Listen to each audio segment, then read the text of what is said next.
مرنے کے بعد میت کو لٹاتے وقت پیر کس سمت ہونا چاہیے؟ کس کے بعد؟ مرنے کے بعد میت کو، ہاں انہوں نے پوچھا یہ ہے کہ انسان جب انتقال کر جاتا ہے تو میت کو جو ہے وہ کس رخ پر لٹائیں؟ تو زیادہ بہتر یہ ہے کہ اس طور پر لٹائیں جس طرح قبر میں لٹاتے ہیں. قبر میں جس رخ پہ لٹاتے ہیں کہ اس کا رخ جو ہے قبلے کی طرف، قبلے کی جانب ہوگا. اور اگر ایسا نہیں ہو سکتا، مثلا یہ کہ اب مرنے کے بعد جو ہے فوراً اگر اس کا سر گھما دیتے ہیں قبلے کی طرف تو قبلے کی طرف ہوگا.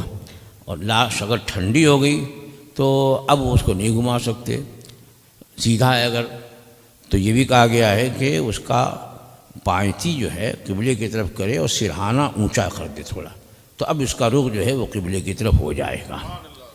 یعنی یہاں یہ نہیں کہ پیر قبلے کی طرف کر رہا ہے، بلکہ قبلے کی طرف منہ کرنے کے لیے اس کو اس طرح لٹایا گیا.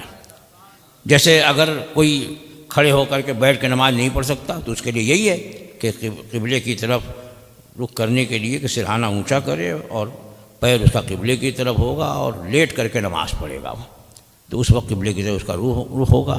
لہٰذا یہ نہیں کہا جا سکتا کہ قبلے کی طرف جو اس کا پیر کر دیا، بلکہ اس کا رخ قبلے کی طرف کرنے کے لیے یہ صورت اپنائی گئی ہے. ویسے جیسی سہولت ہو، کوئی واجبات سے نہیں ہے، جیسی سہولت ہو اس سہولت پر مردے کو جو ہے لٹایا جا سکتا ہے اور اسی طرح لٹا کر کے غسل بھی دیا جا سکتا ہے.